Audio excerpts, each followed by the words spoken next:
स्वाध्याय TV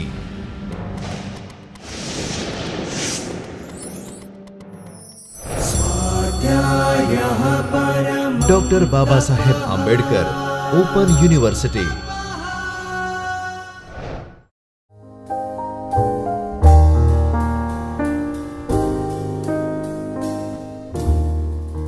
Namaste dear students, I Dr. Himanshu Patel welcome you from the Chaitanya studio of Dr. Baba Saheb Ambedkar Open University.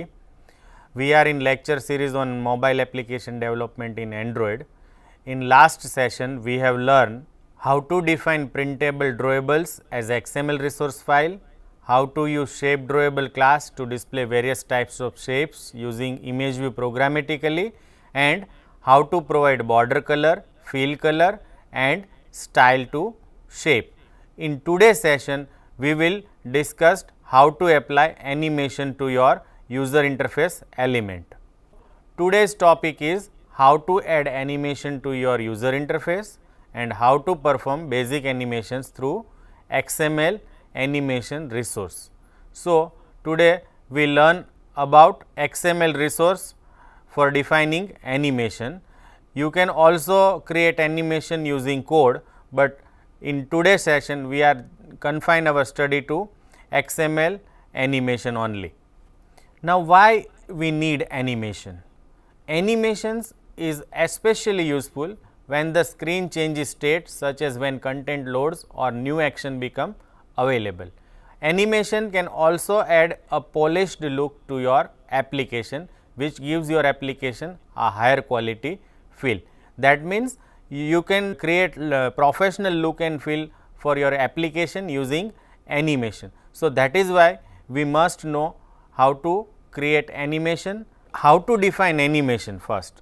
So, animation can be performed through either XML or Android code, but we will learn about define animation inside XML code only. There are different types of animation you can create. So, some of the example of animation includes fade in, fade out, rotation, translation, zoom in, zoom out, blink, composite, which means multiple animations simultaneously applied to user interface element, and sequential. That means, you can apply any combination of these animations one by one or one after another. What are the steps to create animation? Creating animation is very simple. All it needs is creating necessary files and write small piece of code. Once you define animation inside XML file, it is very easy to load these animation using very small code. So, basically there are 4 steps include, one of them is optional. So, first we create XML that defines the actual animation, then second step is we load these animation, third step we set the animation listener. This step is optional, because if you want to listen to animation event like start, end and repeat, then and then you require these implementing animation listener, otherwise these steps is completely optional. And finally, we start the animation by calling method of user interface element. So, these are the basic steps required to create animation. Inside XML, we define certain attributes that you must know, because they are very important animation attributes. So, we discuss these attributes right now. First is the Android duration. Inside XML animation, we write down these attribute to specify duration of animation in which the animation should complete. So, total duration of animation is specified by these attributes. Then comes Android colon start offset. These attributes specify waiting time before an animation starts. Suppose I want to start animation after 3 seconds, then I can use this Android start offset attribute. It is mainly used to perform multiple animation in sequential manner. Suppose you want to wait before second animation applied after first one, then you can specify this start offset. Then there are predefined interpolator available. So, you can use to specify the rate of change in animation. We will use some of them in our example. Android colon fill after.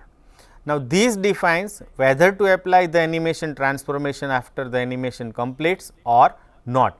If it sets to false, the element changes to its previous state after the animation, and if it is set to true, the last position of user interface element remains same. Then comes Android : repeat mode. Android : repeat mode is useful when you want your animation to repeat, and these Android : repeat count actually defines the number of repetition on animation. If you set this value to infinite, then animation repeats infinite times or never stops. Today we will learn one practical application. We write Android application to define various animation as XML resource, create spinner to display name of animation created, and finally we apply selected animation on image. So, let us start. Now, I have already created one application to demonstrate. You can create new application. First, we understand the user interface. So, on screen you can see, if you follow mouse pointer, you will see there is one text view which displays select animation. Then there is a spinner which displays different types of animation name, and when you select particular name from this spinner, that animation is applied on the image view that displays Android logo. So, this is all about our interface. First is a text view, another is spinner with ID spinner, and last is the image view with ID image view. Now, remember, we define our animation inside this resource folder, animation folder. So, if there is no animation folder available, you can create this folder by right clicking on this resource folder, right click and then new directory. So, once you create this directory and give it name ANIM, that is animation, you can create this folder. Now, inside this we define different types of animation. So, how to create this file? You have to just right click on this folder and then you have to select new animation resource file and one blank file will be created. So, this is how all these animation resource files are created, and we write down code inside these different types of file to perform different types of animation. Now, remember, in image view I have set source property. Here you can see background is a set which is available in drawable folder as a Android logo.png file. So, here I have already loaded our Android logo from drawable folder. So, image is set at design time only. Next is our Java file. So, our activity name is animation activity, and inside animation activity we have load particular animation in this image view when particular name from spinner is selected. So, we will learn how to do that, but before that we will learn these different types of animation that I have already write down. So, first we look at fade in effect or fade in animation. Here on screen you can see we have set attribute which is already created by our file. Now, here I add one attribute Android feel after. We have already discussed this feel after. Now, fade in is nothing but you have to set alpha from 0 to 1. So, here Android duration specifies that this fade in takes 1 second and fade in effect can be given by from alpha set to 0 and to alpha set to 1, and our interpolator is accelerate interpolator. These are the predefined interpolator. So, we will use different types of interpolator depending on animation that we want to create. So, this is how you can define fade in animation. Now, fade out animation is exactly opposite of these. You have to set from alpha to 1 and 2 alpha to 0. So, how to do this? So, here is a fade out file. You can see from alpha is 1 and 2 alpha is 0. Next is a blink animation. Now, blink animation can be done by fade in or fade out in repetitive manner. So, here I set from alpha 0 to alpha 1, interpolator I have set as a accelerate interpolator, duration is in millisecond. So, it means 0.6 second, and here repeat mode is reverse and repeat count is infinite. So, this blink continues forever. So, this is how we can achieve blink effect. Now, next is a bouncing effect. So, here we use scale attribute, and inside scale attribute we specify duration and we set from x scale as a 1 and from y scale as a 0 and 2 scale as a 1 and 2y scale as a 1.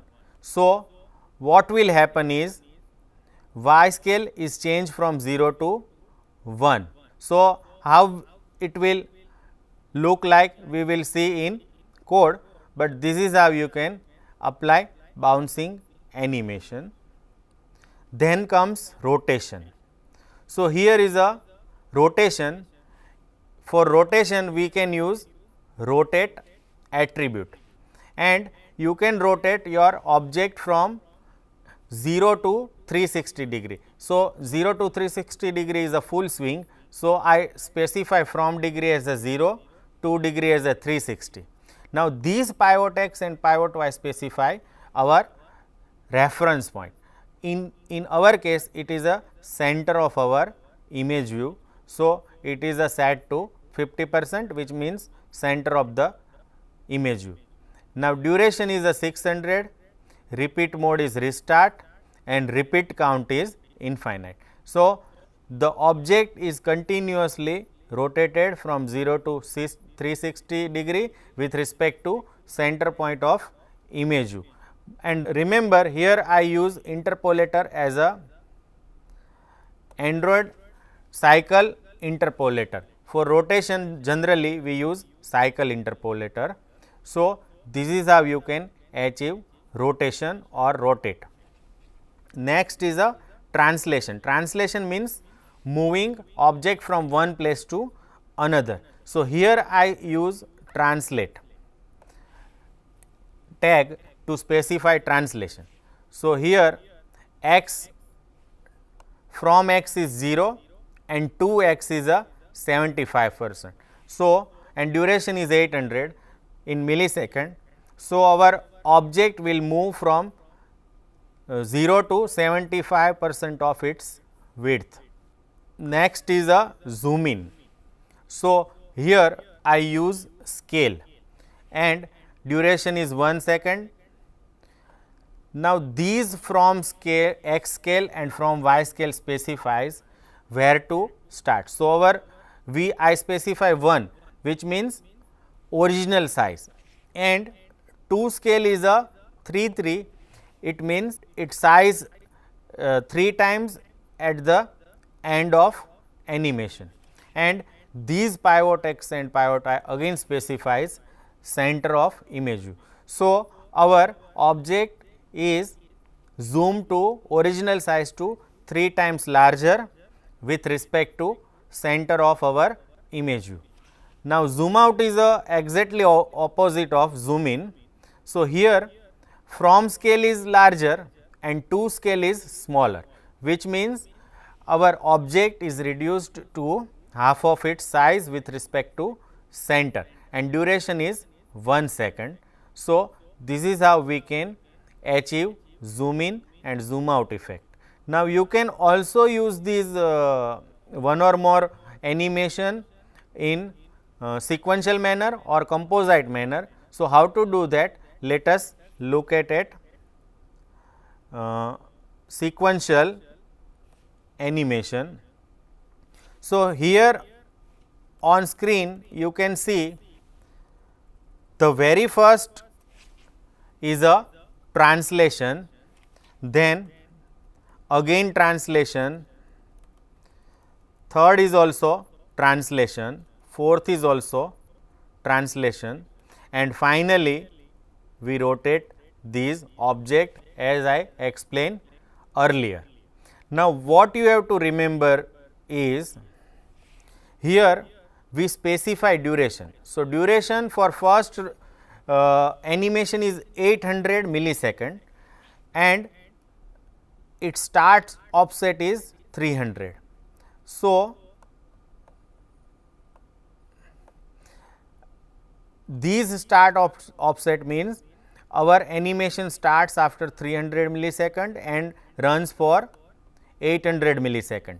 So, start of offset for next animation is 1100, that is total 1100 millisecond second animation has to wait and its duration is 800. So, our total duration up to second animation is 1900.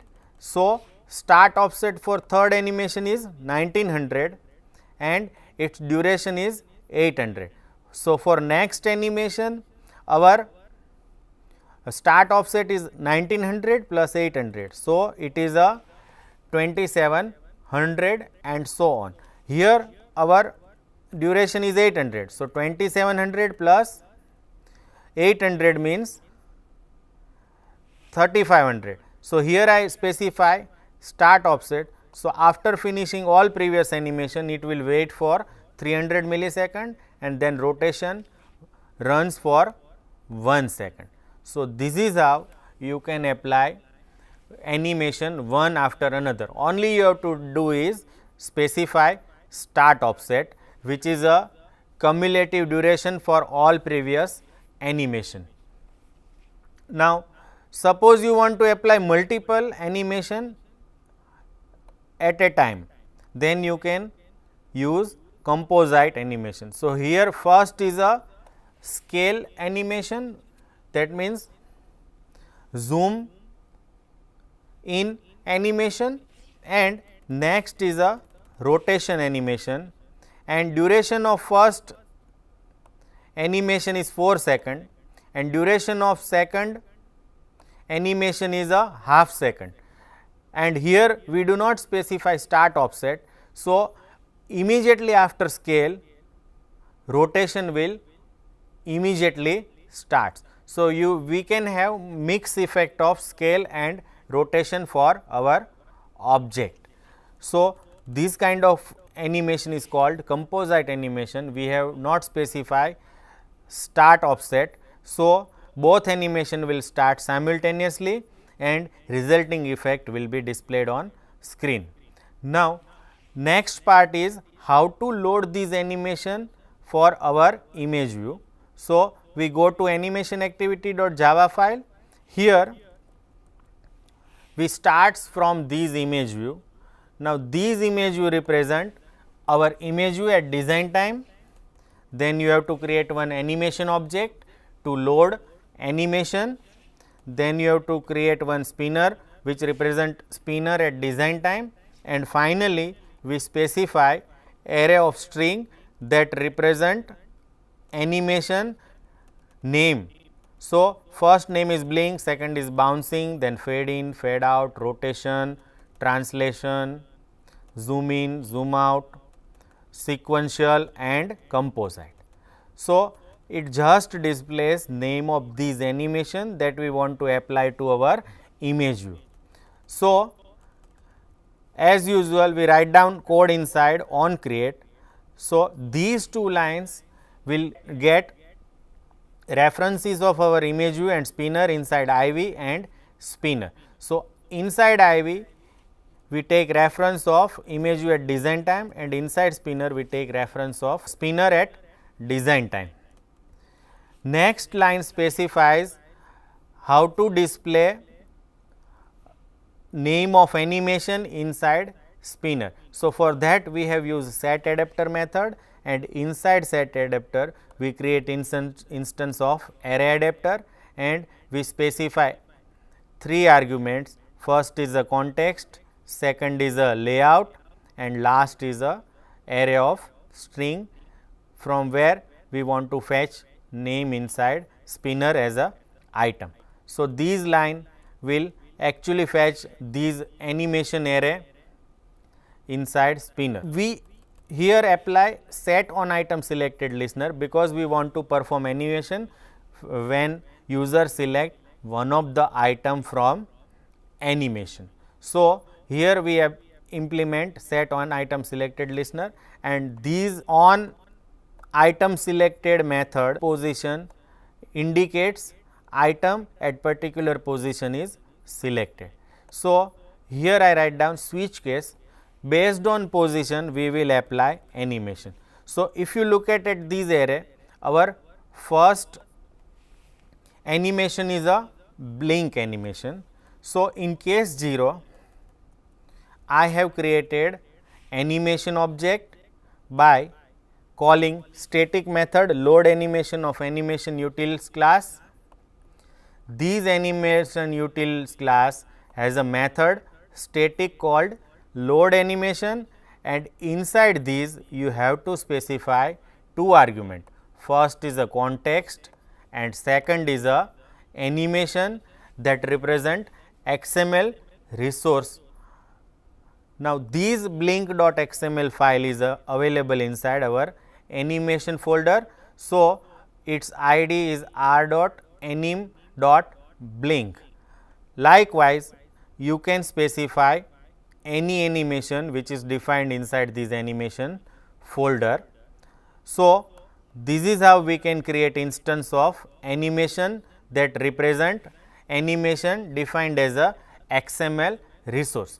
To actually start animation, we call start animation method of user interface element. In our case, it is a image view. So, I write down iv.start animation, and inside that I specify animation object. So, it will start animation as per attributes written inside these anim.blink.xml file. So, for all other cases these lines remain same, only you need to do is just change this animation name. So, second option is a bouncing animation. So, in case 1 I just write down r.anim.bouncing, and in third case I write down r.anim.fade-in, r.anim.fade-out, and so on. So, all case code is identical, only change is the name of animation that is represented by these case. So, we write down all the cases, and now we save all this file and run this application by pressing run app or start button. So, here on screen you can see our application is started, and our first option is a blink. So, you can see our image is a continuously blinking, and option selected here is a blink. Next I select bouncing. So, this is how bouncing effect looks like. Then fade in. So, you will see from 0 to 1 alpha is change, then fade out. Here the case is reverse, alpha is changed from 1 to 0. Then rotation, we have 360 degree rotation, and it repeats for infinite times or forever. So, this is how rotation will look like. Then comes translate. Now, these translate will move our object to 75% of its width. Then comes zoom in. So, here our object is zoom from 1 to thrice of its size. In zoom out, we reduced object size to half of its original size. So, this is called zoom out.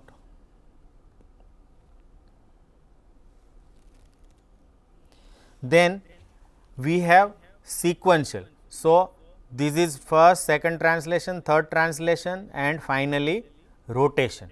So, this is how we apply 4 animation one by one.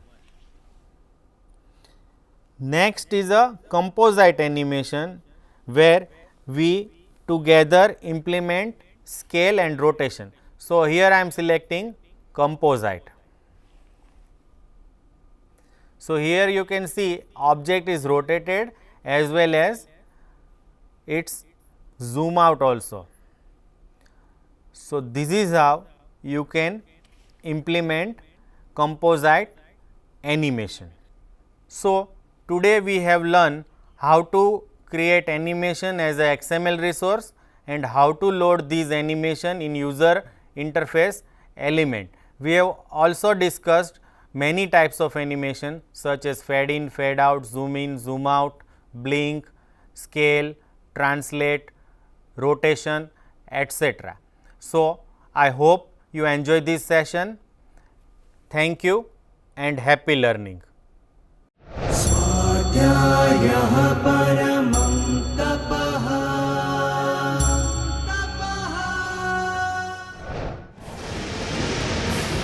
स्वाध्याय TV